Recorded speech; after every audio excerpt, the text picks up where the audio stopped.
El análisis político en Ahora es Cuando, con Rodrigo Bravo, una presentación de Radio Infinita.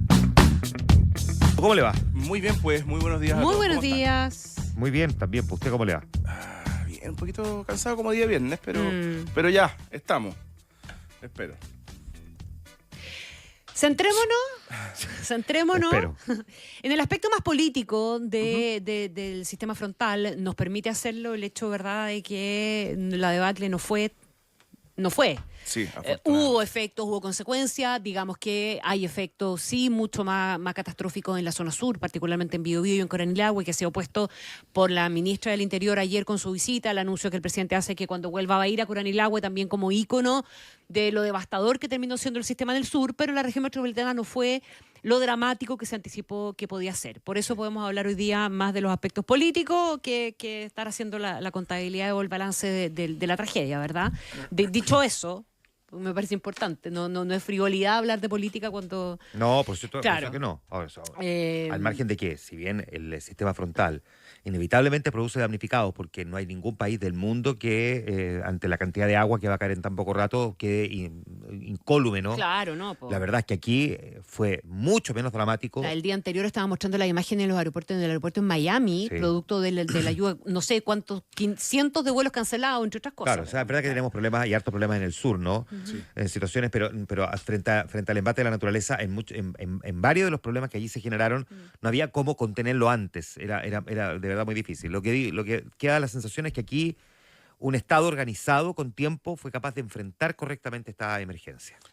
Yo estoy absolutamente de acuerdo y con el correr de los días eso fue cada vez solidificándose un poquito más, porque cuesta leer lo preventivo para la ciudadanía, porque por supuesto son cosas que se hacen a veces en silencio, o que cuando Como no está corresponde. pasando, o cuando no está pasando nada nos enteramos nosotros, pero en verdad tampoco se transmite, porque el episodio ya cuando está siendo activo es cuando tiene mayor interés comunicacional periodístico.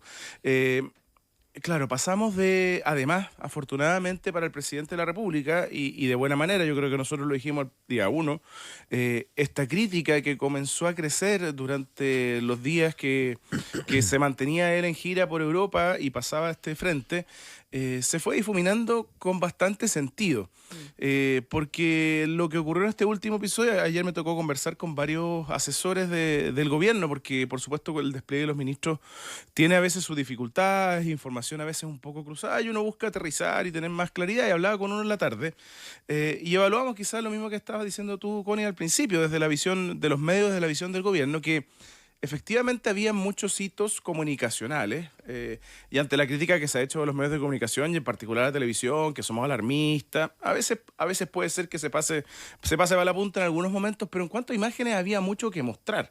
Esta casa icónica que estaba a punto de desplomarse, lo que está ocurriendo en Viña del Mar con los socavones de los dos edificios, por supuesto que inundaciones, gente que hoy día perdió muchas cosas en sus casas, pero independiente de eso, que por supuesto es preocupante y que hoy día hay actividades para poder ayudar a distintas comunas que no tienen los recursos para hacerlo, una encabezada por la alcaldesa Evelyn Matei en Providencia, no hubo una gran tragedia.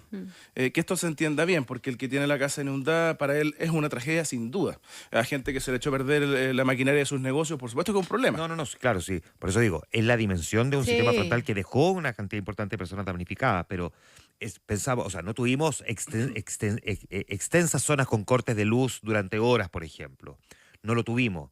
No tuvimos desborde del canal de Santa Marta, por ejemplo, que se pensaba que iba a colapsar completamente y se trabajó durante varios días para evitar que esto ocurriera. No se produjo una situación adicionalmente dramática en Reñaca Alto porque se creó experimentalmente esta piscina contenedora de agua porque el colector está dañado. Cuando se trabaja anticipadamente, es capaz de al menos parcialmente dar una mejor respuesta. Exacto, parcialmente con hitos sin duda Sí. en ciertos lugares. Yo tuve una sensación, fíjate, como de madurez a diferencia de otras oportunidades, y es bastante lógico, las autoridades de gobierno son autoridades novatas finalmente en la experiencia del Estado, y la catástrofe natural siempre es una cuestión muy compleja, Te sorprende. pero el haber aguantado la crítica de véngase presidente, córtela con el viaje estudio, o no se hace, o no se contiene una crisis desde un hotel, y fundamentalmente en boca de José Antonio Kast respecto del presidente Gabriel Boric, y el despliegue que se hizo también de las autoridades, la reacción del presidente allá, el suspender ayer una actividad para hacer el monitoreo desde acá, participar con los parlamentarios que estaban, me dio la sensación de un cierto nivel de mayor madurez para enfrentar la situación que lo que probablemente habíamos visto antes, o a lo mejor lo que esperábamos. Claro, que son dos cosas. Una es cómo el Estado lo enfrenta, es decir, en este caso la autoridad del Poder Ejecutivo, pero por otra también el cómo surge esa crítica, pero esa crítica es desactivada, digamos, también por algunas figuras de la derecha, digamos. Sí. No todos, Sí. no todos la compartieron. Rápidamente. Entonces, yo hoy día entiendo que, por ejemplo, Javier Macaya, presidente de la UDI, tiene convocada una conferencia de prensa donde quiere hablar del tema, o le van a preguntar del tema al menos, y me gustaría saber cómo lo va a enfrentar cuando hemos visto a figuras del mundo de la política, como Nicolás Monkever y otros también, señalando, oye, la pequeñez de estar diciendo que el presidente se tiene que volver. Sí, sí, sin duda. No cuajó. El primer día, con este posteo de José Antonio Kast de la gira de estudio, antes que ocurriera el temporal, creo que políticamente logró un efecto, sí. Se generó una tensión y se instaló el tema. Uno puede, por supuesto, no estar de acuerdo, cuestionarlo y criticarlo, pero lo instaló de alguna manera. Pero con el correr de los días se fue difuminando y afortunadamente no trajo un problema mayor, porque eso significó, Juan Maconi, que vimos a una vicepresidenta de la República, Carolina Toá, controlando la situación varias de esas horas en La Moneda, pero también en terreno, concurriendo a Curanilahue ayer, haciendo un balance ayer en La Moneda, y manteniendo el control con quizás todos los ministros que estaban acá en Santiago desplegados. Uno podría decir que a lo mejor Nicolás Cataldo podría haber vuelto por la suspensión de clases, puede ser, pero la suspensión de clases también fue de esas medidas que en algún momento el mismo oficialismo criticó en otro momento, en la pandemia, otro escenario digo, pero que hoy día se tomó absolutamente con anticipación, y quienes nos tocó trasladarnos ayer durante el día demostró no solo Tuvo que un los niños, efecto muy notable. no solo que los niños se cuidaran en sus casas para evitar enfermedades respiratorias, que por supuesto uno los puntó, pero por ejemplo que los equipos de emergencia se trasladaran mucho más rápido de lo habitual porque no había congestión vehicular, que ocurre además cuando hay una lluvia intensa.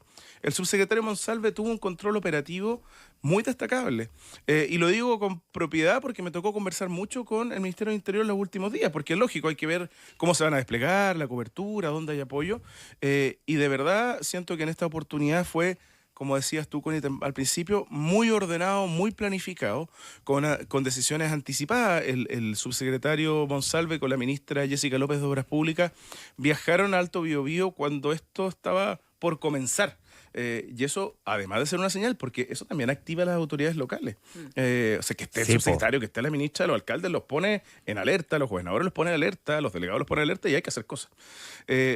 Punto también acá en la metropolitana, como varios alcaldes fueron protagonistas también con estas definiciones preventivas. Lo decías tú, Juanma, Claudio Rego con Tomás Bodanovich, alcalde de Maipú, gobernador de la región metropolitana, lograron ponerse en Santa Marta para mostrar que la cosa funcionaba. Cuando, sin ir más lejos, hace poco, Katy Barriga con el que fue intendente Felipe Guevara se agarraron del moño en ese mismo lugar. Hoy día lo que podía mostrar es que, claro, sigue habiendo basura, sigue siendo un lugar complejo, pero que funcionó. Y eso es muy positivo, más allá que algunos crean que se sacaron pequeñeces de triunfos políticos. Pero lo que pasa es que además siempre tiene este riesgo, Rodrigo, Connie. Cuando la oposición está tentada, la oposición de derecha o de izquierda, La porque oposición, la claro. oposición del momento está tentada a pegarle al presidente por todo, no entiende que, como siempre ocurre, lo convierten en una víctima. Porque la gente no es tonta. Al final del día la gente le dice, al presidente le está pegando por esto, le pega. Entonces puede permear en un cierto público, que es generalmente el que igual vota por ti, el de la oposición del momento, pero en otro, que es el más independiente, en algún momento se empieza a cansar. Y empieza a decir, oye, entonces, si al presidente Claro, no Boric... ayude usted, compadre. Si al presidente Boric lo vamos a criticar, hay que criticarlo por lo que hay que criticarle. ¿Cómo es posible que todavía tengamos al embajador que tenemos en España? Porque cada vez que el tipo habla, déjala cagar. Perdón que lo diga así. ¿Sí o no? Sí. Ya.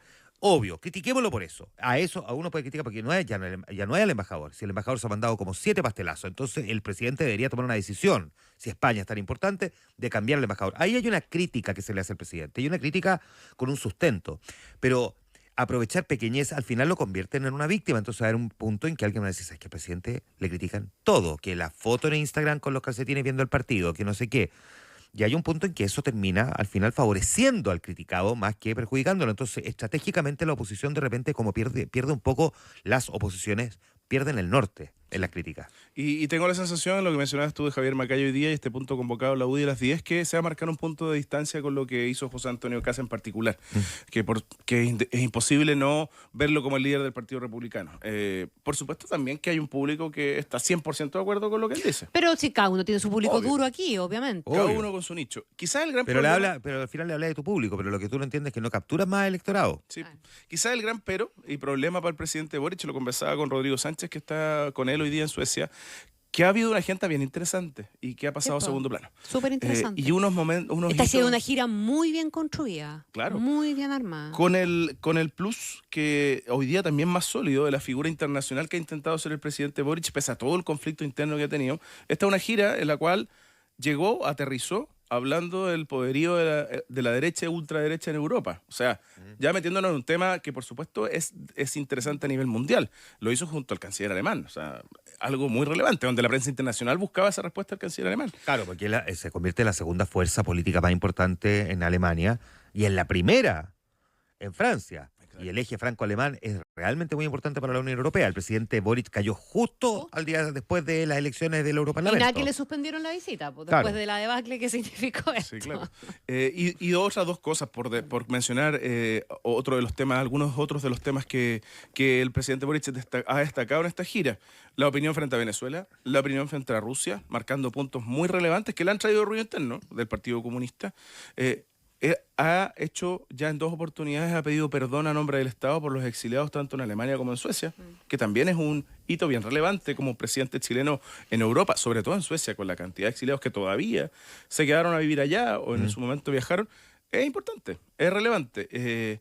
Y yo creo que ahora Colonia de Dignidad, Colonia los de Dignidad. niños robados. Sí. O sea, ha habido harto tema en materia de agenda de derechos humanos, ha habido mucho tema importante. Más también. todos los acuerdos que ha firmado Sí. y las exposiciones adicionales que ha tenido y las reuniones que ha tenido con el sector privado. O sea, esta es una gira que, por eso digo que la pequeñez al final te juega en contra. Uno mismo, aquí en estos micrófonos hemos tenido críticas bien Sí. duras cuando ha correspondido hacerlas respecto de gestiones de este gobierno o anteriores. Pero no seríamos serios si es que uno se parapeta, digamos, en la torpeza de criticar desde el rincón, digamos. Exacto. Mira, hay un reconocimiento para los embajadores, porque de repente uno se queda con los que no funcionan, con los que salen con lesera, como estábamos mencionando el embajador de Chile en España, pero aquí también había embajadores que han hecho súper bien la pega. Sí. La embajadora en nuestro país en Alemania, el embajador en Suecia, la embajada en Francia que también ha hecho su pega para lo que viene ahora. Sí. Sí. A mí, aparte, me tocó reportar muchos años Tucapel Jiménez en el Congreso y como que me Que dio el gusto embajador en hasta ver. Suecia. El embajador en Suecia. Claro, vamos a ver si es que estas críticas permean algo en la aprobación del presidente del domingo, de aquí al domingo, que es lo que mide Cadem, porque es bien inmediato y a lo mejor sí, efectivamente puede tener un efecto, pero creo que con el correr de los días nos vamos a quedar con este segundo análisis que hicimos y que cerramos la semana, porque lo que viene y lo que hubo detrás de la forma en cuanto al temporal debería quedar minimizado el fondo del éxito que ha tenido hasta ahora esta gira. Si disfrutaste este podcast, puedes escuchar el análisis político de Rodrigo Bravo en vivo de lunes a viernes a las 8:45 de la mañana por Radio Infinita 100.1 e infinita.cl.